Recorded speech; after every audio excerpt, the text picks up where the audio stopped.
फिर दिन हुआ,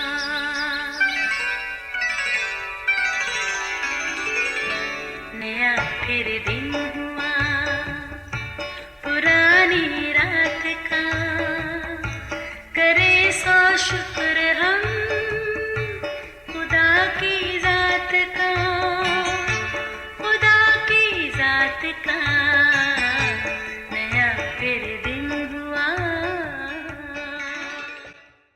आज की आयत। आए खुदावन, तू क्यों मेरी जान को तर्क करता है? तू अपना चेहरा मुझसे क्यों छुपाता है? ज़बूर 88 14वीं आयत। अजीज़ों, एक दिन छोटा बच्चा ऑस्टन अपने बाबा के साथ लॉन में हरी घास पर लेटे बड़ा ही खुश था। आज तो मौसम भी खुशगवार था, ना धूप में तपश ना हवा में खुनकी। यूँ अक्सर बाप से गपशप लगाना उसे बहुत ही अच्छा लगता। यूँ ही आसपास फूलों से उड़ती तितलियाँ, खुली हवाओं में घूमते परिंदे और ज़रा दूर फ़ज़ा में चक्कर लगाती चील, क्या खूब इन नज़ारों से ऑस्टन बहुत इंजॉय करता। 5 साला ऑस्टन अपनी उम्र से बढ़कर ज़रा ज़हीन था। वो कभी ऐसे सवाल भी करता कि उसका बाबा भी हैरान रह जाता। आज भी कुछ ऐसा ही हुआ। अपने बाप के साथ हरी घास पर लेटे खिलाओं में घूरते अचानक से सवाल किया, बाबा ज़रा बताएं खुदा कितना बड़ा है? बाप ने बड़े प्यार से कहा, बेटा खुदा बहुत बड़ा है, हमारी सोच से भी कहीं ज़्यादा। अच्छा, बेटा बड़ा हैरान हुआ। ओह देखो बाबा, वो छोटा सा जहाज़ कितने मज़े से उड़ रहा है। ऑस्टन ने दूर फ़ज़ाओं में फ्लाई करते जहाज़ की तरफ इशारा करते हुए कहा। हाँ तुम ठीक कहते हो, बाप ने जहाज़ को देखते उसे जवाब दिया। अजीज़ों, फिर एक दिन ऑस्टन के बाबा उसे एयरपोर्ट पर ले गए और करीब से जहाज़ दिखाया। उसे बताया, देखो बेटा, जहाज़ जितना दूर होगा उतना छोटा दिखेगा, जितना करीब होगा उतना बड़ा होगा। बिल्कुल इसी तरह हम जितना खुदा से दूर होंगे उतनी उसकी कुदरत, अज़मत और उसकी क़ुव्वत कम महसूस होगी। लेकिन जितना हम अपने खुदा के करीब होंगे उतना ही हमें उसकी इलाही क़ुव्वत और उसके इख्तियार का अंदाज़ा होगा। याद रहे, खुदा से दूरी या नज़दीकी में फ़र्क हमारी सोच में है, मगर वो अपनी ज़ात में यकसां लाजवाल और बेमिसाल है। अजीज़ों, अक्सर खुदा के साथ हमारा लगाव वक्त और हालात के मुताबिक ही होता है। अगर रोज़मर्रा ज़िंदगी में सब कुछ अच्छे से हो रहा हो तो खुदा से रिश्ता भी बस उतना ही ज़्यादा होगा। मसलन खुराक, लिबास, दोस्त अहबाब से मिलना मिलाना, काम कारोबार में आसूदगी, अच्छी सेहत, हालात खुशगवार वगैरह। लेकिन अजीज़ों, इसमें कोई दो राय नहीं, वक्त और हालात कभी एक से नहीं रहते। ऊंच नीच तो होती रहती है। यूँ ना हालात हमेशा साजगार होते हैं और ना वक्त हर पल खुशगवार रहता है। ऐसे में खुदा के साथ रिश्ते में फ़र्क आ ही जाता है। अगर सिद्ध के दिल से सोचें तो ऐसा ही है।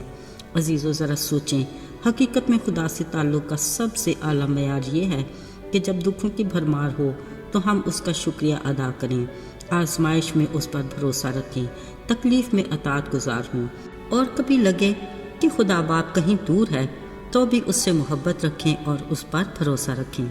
याद रहे, हर रिश्ते में कुर्बत और दूरी का आना अनहोना नहीं। दूरी और कभी बातचीत का मौका मुयस्सर ना आना असल में दोस्ती का इम्तिहान ही है। अगर रिश्तों में जिस्मानी फासले हायल हों तो हम आपस में बातचीत के काबिल नहीं होते। यूँ ही खुदा के साथ दोस्ती में भी हम उसे हमेशा अपने करीब महसूस नहीं करते। ये वो वक्त होता है जब खुदा का कलाम पढ़ना और दुआ करना भी मुश्किल सा लगता है और यूँ महसूस होता है कि गोया खुदा ने ही हमें छोड़ दिया। अजीज़ों, खुदा के साथ रिश्ते और दोस्ती के मामले में दाऊद का किरदार बेहतरीन नमूना है। उसे खुदा ने अपने दिल के मुआफिक कहना पसंद किया, लेकिन अक्सर दाऊद ने खुदा की दूरी और अदम मौजूदगी की बात की और कहा, आए खुदा तू क्यों दूर खड़ा है? आए मेरे खुदा, तूने मुझे क्यों छोड़ दिया? तूने मुझे क्यों तर्क कर दिया? तू अपना हाथ क्यों रोकता है? तू अपना चेहरा मुझसे क्यों छुपाता है? तेरी वो पहली सी शफकत क्या हुई? अजीज़ों, बेशक खुदा ने हकीकत में दाऊद को तर्क नहीं किया था और ना ही उसे छोड़ सकता था। उसका वादा अपनी जगह अटल है कि मैं ना तुझसे दस्तबरदार हूँगा और ना कभी तुझे छोड़ूंगा। पर ज़रा गौर तलब बात यह है کہ خدا نے کبھی یہ وعدہ نہیں کیا کہ تو میری حضوری ہمیشہ محسوس کیا کرے گا۔ کبھی ہمیں بھی کچھ ایسا ہی محسوس ہوتا ہے کہ خدا ہم سے کئی کلومیٹر دور ہے۔ اس وقت جب ہمارے حالات میں بدلاؤ نہیں آتا، بار بار اور کئی بار دعا کرنے سے لگتا ہے کہ ہماری فریاد پلٹ کر واپس آ گئی۔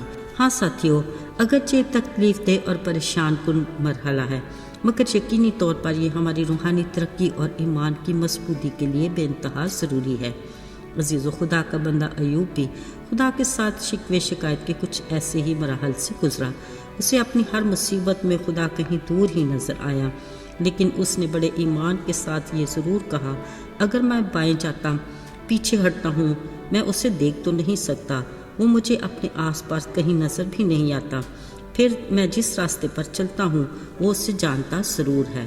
ہاں، جب وہ مجھے تا لے گا تو میں سونے کی مانند نکل آؤں گا، یعنی سونے کی مانند خالص اور بے قصور۔ یقیناً خدا چاہتا ہے کہ ہم اس کی حضوری کو محسوس کریں، پر اس سے بڑھ کر وہ یہ چاہتا ہے کہ ہم اس پر ایمان، یقین اور بھروسہ رکھیں۔ یاد رہے، خدا محسوسات کو نہیں، وہ ہمارے ایمان کو زیادہ پسند کرتا ہے۔ آئیے دعا کریں۔ اے ہمارے آسمانی باپ، ہم تیری شفقت، فضل اور رحم کے لیے شکر گزار ہیں۔ ہمیں ایمان کی مضبوطی عطا کر، ہم چاہے جن حالات سے بھی گزریں، ہمیں یقین ہو کہ تو اپنے وعدے کے مطابق ہمیشہ ہمارے ساتھ ہے۔ یسوع کے فتح مند اور مبارک نام میں آمین۔